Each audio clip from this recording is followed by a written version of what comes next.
Dias atrás, eu fiquei sabendo que recentemente foi aniversário do Robert Smith. Então, eu resolvi aproveitar esse período para fazer um aposto que você não sabe do The Cure. Afinal de contas, a banda é o Robert Smith. E eu vou contar nesse vídeo várias histórias que você não faz a menor ideia que aconteceram. Presta atenção.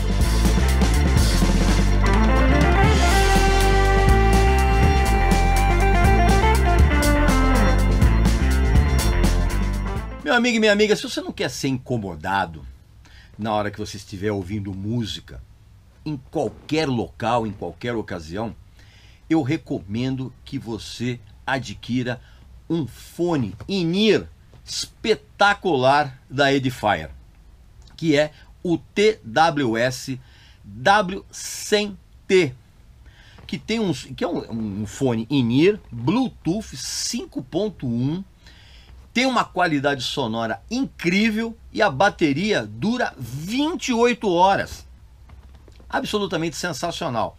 Então, a dica legal aqui para você é a seguinte: clica aqui no link abaixo, preenche o cupom de desconto com Regis Tadeu Indica e você vai adquirir esse fone sensacional com o melhor desconto da internet. Eu garanto, tá? Então aproveita essa oportunidade de adquirir um equipamento pequenininho, mas que tem uma qualidade gigantesca. E agora a gente pode continuar com o nosso papo. Pois é, meu amigo e minha amiga, o Robert Smith completou 63 anos de idade recentemente.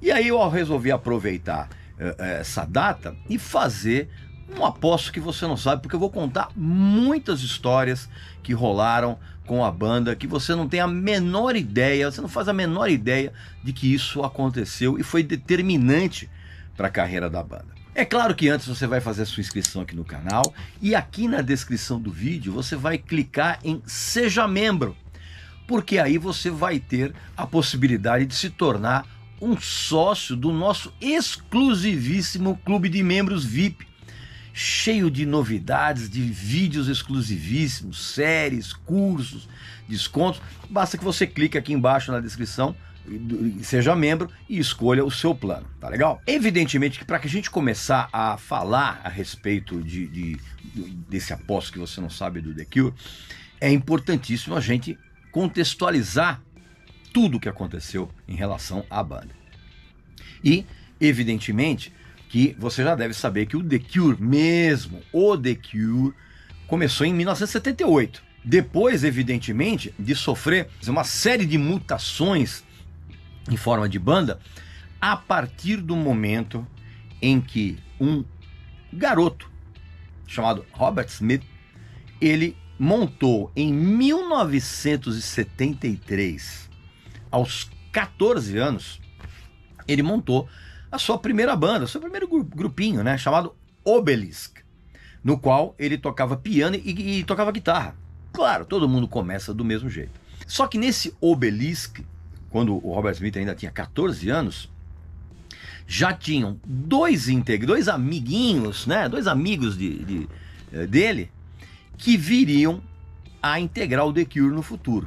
Então, logo com 13, 14 anos, ele já tinha na banda, nesse tal de Obelisk, o Lawrence, o Law Tolhurst, e o baixista, o Michael Dempsey, né? O Law Tolhurst, inclusive, ele tocava bateria.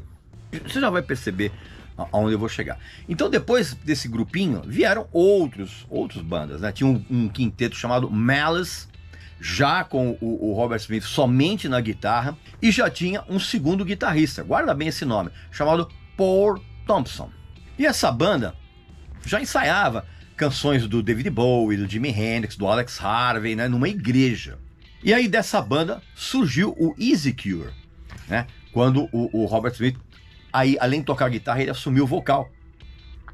E essa banda, inclusive, chegou a gravar uma demo em 1977 para o selo alemão chamado Hansa. Só que essa demo jamais foi lançada oficialmente. E até que o Paul Thompson foi despedido do Easy Cure porque ele tinha um estilo, era guitarrístico demais para o tipo de sonoridade meio minimalista que o Robert Smith, já com o seu perfil de líder, queriam. E aí, quando ele saiu, a banda virou um trio, e aí sim foi rebatizada como The Cure. E aí, como um trio, eles gravaram uma outra demo por conta própria em 1978. E uma dessas fitas, né, eles gravaram a demo, fizeram as fitinhas cassete e começaram a distribuir para todo mundo. E uma dessas fitas foi parar na Polydor, que distribuía um selo novo chamado Fiction, pelo qual exatamente foi lançado o primeiro compacto do The Cure, que era uma dessas músicas que tinha na demo, chamada Killing an Arab. E esse compacto ele saiu em dezembro de 1978. Vai acompanhando a cronologia. Só que o que ninguém quase sabe é que a música que chamou a atenção da Polydor e para esse selo Fiction não foi Killing an Arab, foi o lado B da canção, que era 10:15 Saturday Night. Essa música sim é que chamou a atenção do diretor daquele selo Fiction, que é um cara chamado Chris Perry. E essa música, também outra coisa que pouca gente sabe, essa música o Robert Smith compôs aos 16 anos, numa noite. Que ele estava ali na mesa da cozinha dele, ele estava bebendo, inclusive a música inteira foi composta tendo como parceria a cerveja que o próprio pai fazia dentro de casa.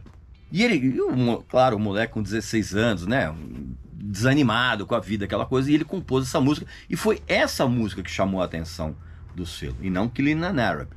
E aí, na época, esse compacto, ele fez um certo sucesso no underground inglês, a ponto da canção se tornar uma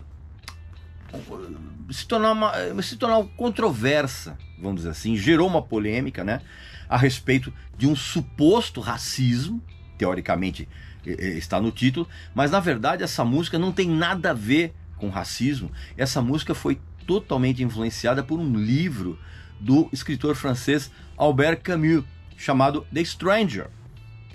E tanto que, inclusive, anos depois, quando saiu uma coletânea, que depois eu vou contar a história, uma tiragem veio com adesivo dizendo que Killing an Arab não era uma canção racista. Olha que ponto a coisa chegou. Inclusive tem alguns compactos que vieram com esse adesivo, esse pequeno adesivo.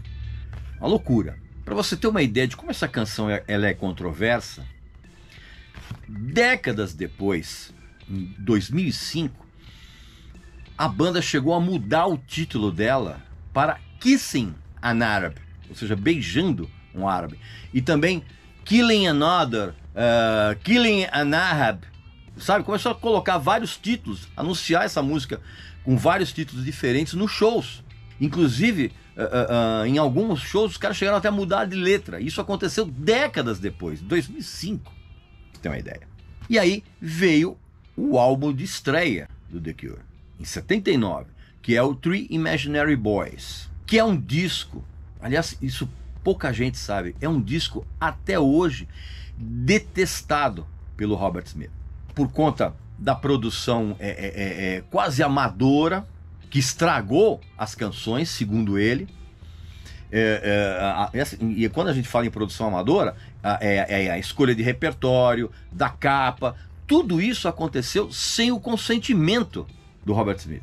Inclusive nesse disco tem uma versão de Foxy Lady do Jimi Hendrix, que foi extraída de uma passagem de som e ela foi cantada pelo baixista, o Michael Dempsey, que foi incluída na edição americana sem autorização, sem o Robert Smith opinar a respeito disso. E, para piorar o negócio, a música Killing an Arab não foi incluída no álbum. Um erro absurdo.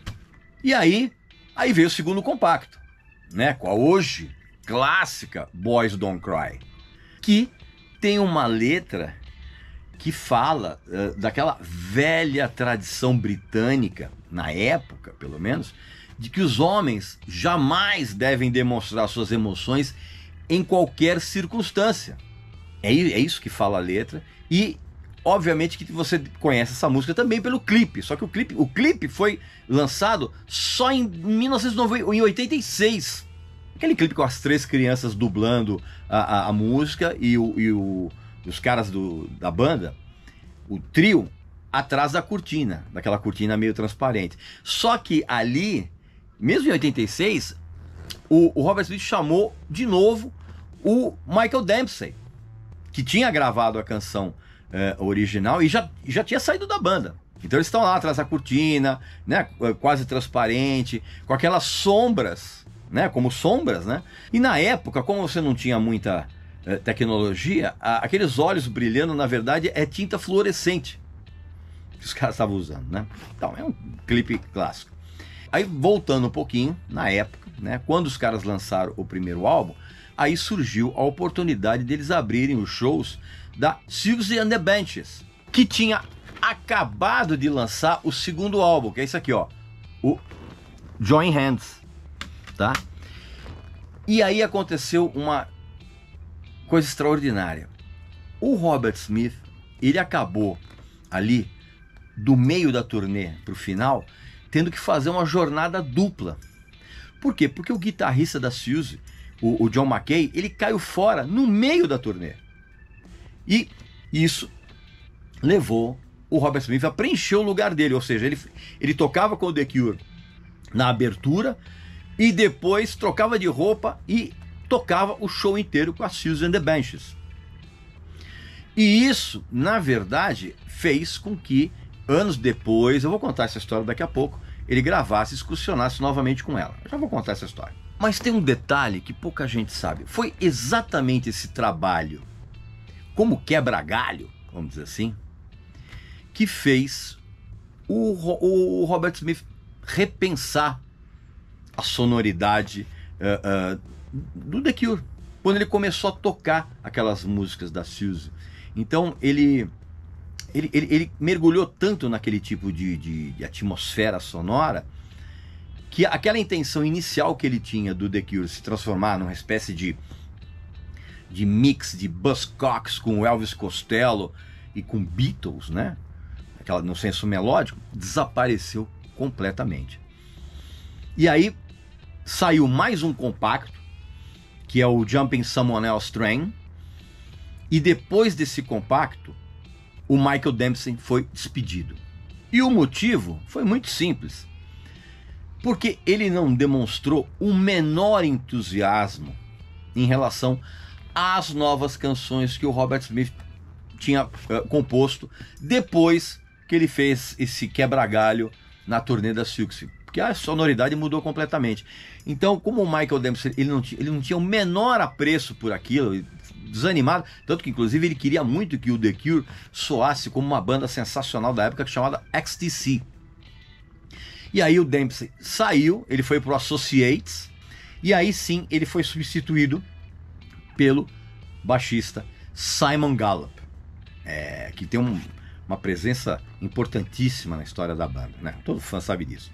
E o Simon Gallup, ele foi convidado para entrar na banda porque o Robert Smith tinha assistido um show de uma banda chamada Lockjaw, e ele tinha ficado muito impressionado com a presença de palco dele, a maneira como ele tocava e tal. Aí entrou o Simon Gallup, e aí como o Robert Smith já estava com a cabeça mudada em relação ao som, ele chamou um tecladista chamado Mathieu Harley.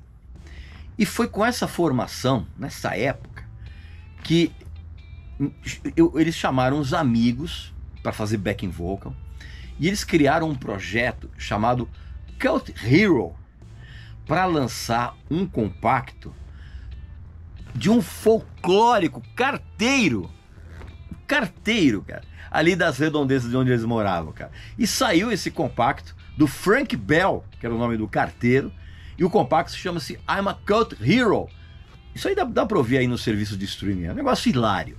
E aquela mudança na cabeça do Robert Smith se transformou numa mudança sonora e virou um som bem soturno, que apareceu no segundo álbum da banda. Aqui, ó, o 17 Seconds.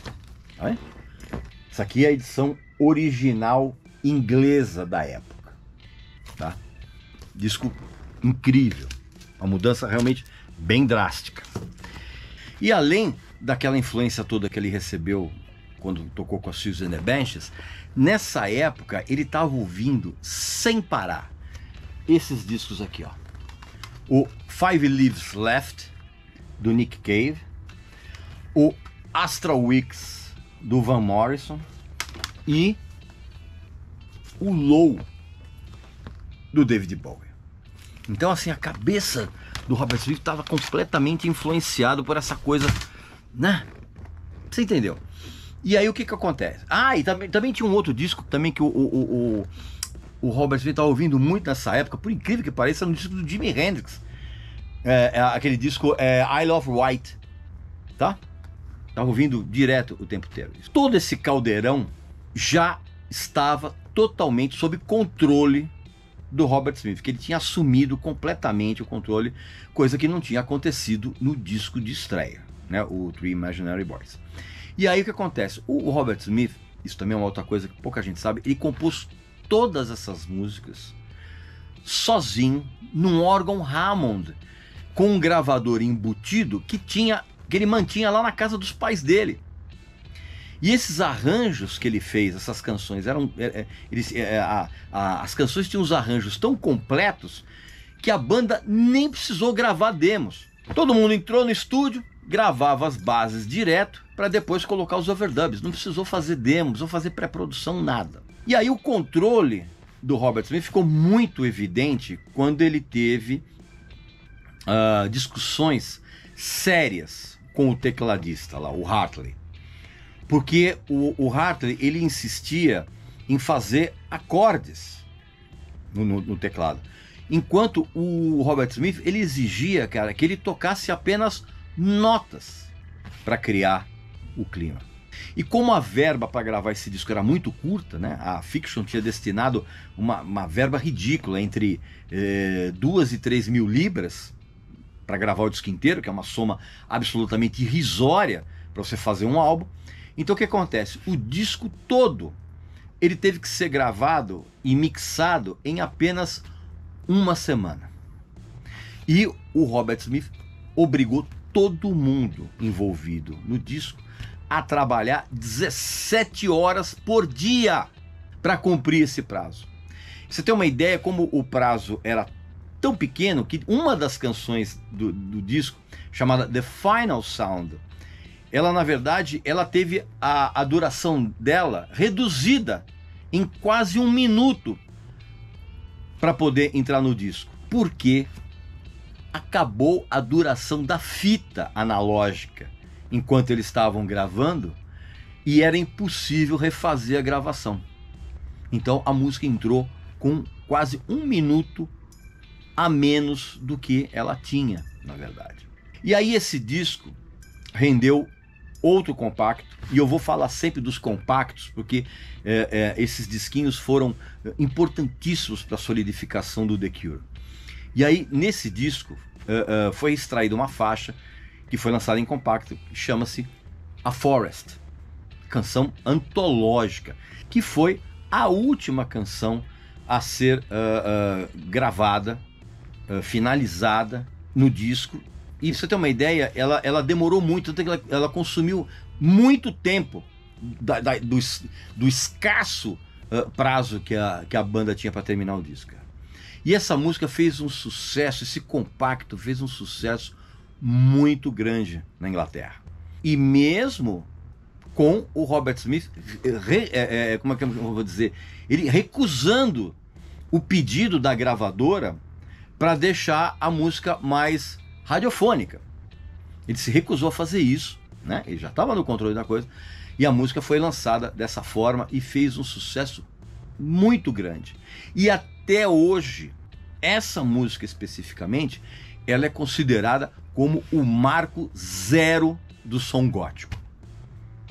Marco zero. E foi nessa mesma época que o primeiro disco, o Three Imaginary Boys, foi lançado nos Estados Unidos com uma outra capa, com uma outra sequência de canções, e agora incluindo Killing an Arab, e com outro título. Boys Don't Cry, tá? Esse é o primeiro disco com outra capa. Essa aqui é a capa americana, tá? Com outra sequência, e tem Killing an Arab no disco. E aí a banda começou a fazer turnê, não apenas pelo Reino Unido, mas por outros países da Europa e até alguns outros continentes. E foi então no final da turnê que o tecladista, né, o Mathieu Hartley, ele foi despedido, porque ele realmente não concordava com aquela sonoridade meio tenebrosa que a banda tinha abraçado, vamos dizer assim. E aí surgiu o terceiro disco, que eu vou mostrar aqui para vocês também na edição original inglesa, que é o Faith. Aqui, ó. Esse disco aqui de 81. Ele, na verdade, ele foi uma extensão natural do 17 Seconds. Inclusive, essa capa, ela foi criada pelo Paul Thompson, né? O guitarrista que tinha sido mandado embora e que já já vai aparecer na história aqui da banda. Grande parte aqui desse disco foi criado diretamente no estúdio. E ele trouxe assim alguns detalhes que até então não tinham aparecido no som da banda. Como, por exemplo, o Robert Smith não usar a guitarra e sim um teclado em piano numa canção chamada All Cats Are Grey. E tanto o Robert Smith quanto o Simon Gallup, eles tocaram dois baixos diferentes, um de 6 cordas, tocado pelo Robert Smith, numa canção chamada Primary. Esse disco tem uma história que pouca gente conhece. A edição em cassete desse álbum, ela veio com uma faixa extra muito longa, mais de 19 minutos, que na verdade era um tema instrumental que serviu de trilha sonora de um filme de animação chamado Carnage Visors, que foi dirigida pelo irmão do Simon Gallup, o Rick. E esse filme era mostrado como atração de abertura durante a turnê do The Cure. E aí a banda também lançou um compacto de uma canção que tinha ficado de fora do álbum, uma canção muito lúgubre, vamos dizer assim, lúgubre, né? E linda, chamada Charlotte Sometimes, que foi baseada no livro do mesmo título, lançado em 1969 pela escritora Penelope Farmer. E a letra da música, ela copiou, o Robert Smith copiou várias frases do livro na própria letra. E a mesma coisa aconteceu na letra da faixa que era o lado B desse compacto, que era uma música chamada Splinter in Her Head. E o Robert Smith fez a mesma coisa lá na frente numa canção chamada The Empty World. Essas três canções trazem frases, trazem letras que são reproduções de frases desse livro. Essa música Empty World, ela saiu no The Top, que é um disco que eu já vou falar daqui a pouquinho. Então, essas canções, na verdade, evidenciaram exatamente o clima sombrio, não apenas que tinha sido influenciado pela Suzy, por todos aqueles álbuns, mas também pelo clima ruim que rolava nos shows e que foi levado para o estúdio quando eles entraram para gravar o quarto álbum, que é, na minha opinião, uma obra-prima, que é o Pornography. Essa aqui também edição original inglesa, cara, que coisa linda. Esse disco aqui saiu em 1982.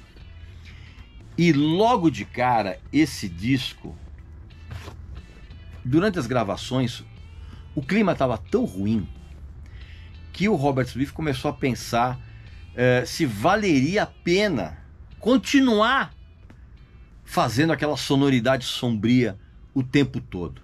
E na verdade, essa sonoridade sombria está magnificamente representada nesse disco aqui. Só que o Robert Smith começou a ficar encanado com isso. E foi exatamente isso que fez com que depois aparecessem canções totalmente diferentes nos discos posteriores. As canções alegres, né? Tipo Let's Go to Bed, Love Cats, In Between Days, Close to Me, blá blá blá. Mas eu já vou falar dessas músicas daqui a pouquinho. Friday I'm in Love, Love Song, Just Like Heaven. Eu já vou falar dessas músicas daqui a pouco. Calma. E aí, meu amigo e minha amiga? Tá gostando desse papo? Pois é, saiba que o restante desse material está agora no nosso exclusivíssimo clube de membros, tá ok? Que é um grupo exclusivíssimo. Nele você vai encontrar vídeos com entrevistas, lives personalizadas, matérias especiais, as séries especiais, Aposto que Você Não Sabe, Os Meus 3+, Que Falta Faz, tudo exclusivíssimo, material que você não vai encontrar no canal do Regis Tadeu normal, tá ok? Para você se tornar um integrante desse grupo seletíssimo, basta que você clique aqui no link abaixo, escolha o seu plano e você vai ter, repito, acesso exclusivíssimo a um monte de materiais e mais uma série de benefícios e toneladas de coisas bacanas, que vão desde descontos de produtos dos nossos parceiros até mesmo visitas ao backstage de shows de artistas nacionais e internacionais. Tudo exclusivíssimo para você. Então não esquece, clica aqui no link abaixo, escolha o seu plano e se prepare, porque você vai receber uma avalanche de material inédito que você não vai encontrar no meu canal normal aqui no YouTube, tá ok? Então não perca essa oportunidade. Enfim, meu amigo e minha amiga, esse então foi o Aposto que Você Não Sabe do The Cure, que na verdade é um Aposto que Você Não Sabe do Robert Smith, evidentemente, né? Não esquece de deixar os seus comentários aqui a respeito do que você acha da banda, qual a sua opinião, quais os seus discos favoritos. E também não esqueça de clicar aqui na descrição do vídeo em Seja Membro, para que você possa se tornar sócio de um clube exclusivíssimo de membros, clube VIP total, cheio de vídeos exclusivos, séries exclusivas, inclusive tem Aposto que Você Não Sabe, que só vai sair, só vai estar disponível para os sócios desse clube, séries inéditas, descontos, você pode frequentar bastidores de shows, um negócio sensacional. Basta que você clique aqui abaixo na descrição do vídeo em Seja Membro e você escolhe o seu plano, tá bom? E claro que você vai fazer a sua inscrição aqui no canal, beleza? Então, um abraço, saúde para você, para sua família e para seus amigos. Até a próxima.